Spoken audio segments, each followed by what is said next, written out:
Bonsoir à tous et bienvenue dans ce bref tour de l'actualité. Nous ferons à 19h30 un gros plan sur Marcel Conan, un homme, la cinquantaine révolue, qui est aussi un passionné de la gastronomie.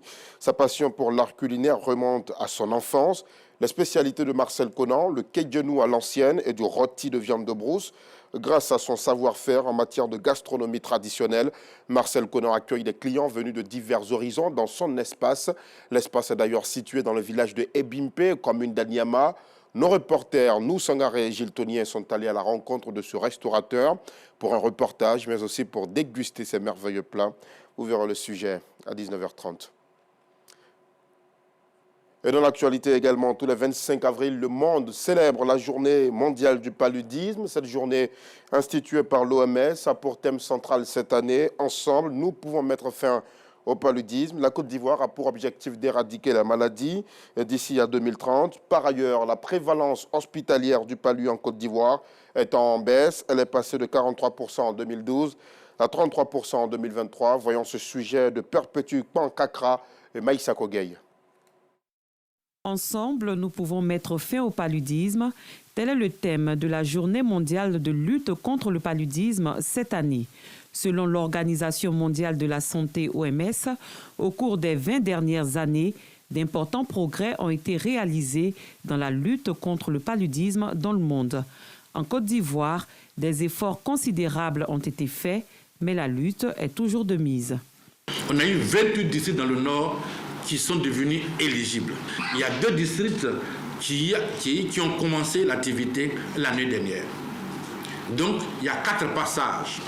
C'est-à-dire, on va donner le médicament aux enfants, 3 doses de médicaments pendant 3 jours et pendant 4 mois.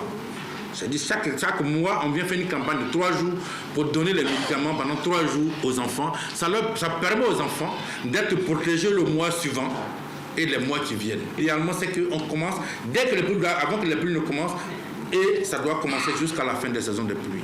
Comme ça, on a moins d'enfants qui contractent le paludisme et ça nous permet d'éviter les cas de décès. Aujourd'hui, on a 15 000 agents de santé communautaire qui sont dans les villages, qui sont situés des centres de santé. Donc, là, quand l'enfant a une fièvre, là, il est juste à côté. Il voit l'enfant, il donne un médicament pour ne pas que l'enfant développe la convulsion ou bien que sa maladie s'aggrave. Donc là, on a réglé ça. Et aussi, on sensibilise, il y a des femmes qu'on appelle les groupements féminins qui sont dans les villages, qui sont à moins de 5 km d'un centre de santé, qui donnent la même information aussi aux mamans pour que la maman aussi vienne à l'hôpital lorsque leurs enfants font la fièvre. Si vous demandez comme ça dans la population, vous sortez, en cas de paludisme, il faut dormir sous moustiquaire, il faut éviter tant. Si l'enfant est malade, il faut l'envoyer à l'hôpital. Ils vont vous donner toutes ces informations. Ça veut dire que l'information passe. Mais c'est l'acte. La population n'est pas encore passée à l'acte. Le paludisme peut être mortel si le traitement est retardé.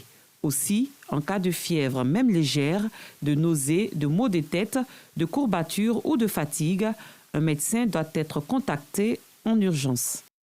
Puisque nous parlons santé, la commune de Cocody a abrité récemment une exposition sur les compléments alimentaires. Il était question de mettre en avant les bienfaits de ces aliments dont le but est de compléter un régime alimentaire normal et qui constitue une source concentrée de nutriments. Selon les spécialistes, la consommation des compléments alimentaires prolonge la vie.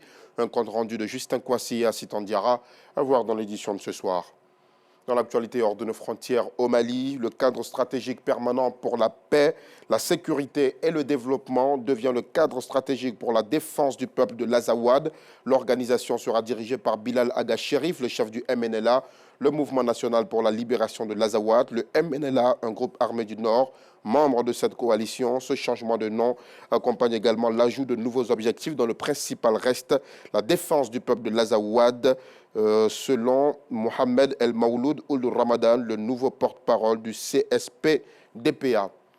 Et pour finir, au Sénégal, Bassirou Diomaye Diakhar Faye a procédé hier soir à plusieurs nominations à la gendarmerie, à la télévision nationale et au port de Dakar. Le général Moussa Fall, chef de la gendarmerie nationale, est accusé par Ousmane Sonko d'être l'auteur de la répression violente des manifestations de l'opposition et remercié. C'est le général Martin Faye, avec un profil plus neutre jusque-là, numéro 2 de la gendarmerie, qui le remplace.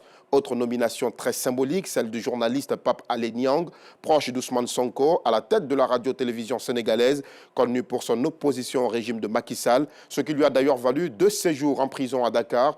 Et enfin, Walid Diouf Bodian, autre proche qui a séjourné en prison, inspecteur des impôts et domaines, est nommé directeur du port autonome de Dakar. En tout, ce sont 18 nominations qui ont eu lieu et presque tous ceux qui ont été choisis faisaient partie du directeur de campagne du président Bassirou Diomaye Diakhar Faye. Fin de ce flash, l'information revient à 19h30 sur RTI2. À tout de suite.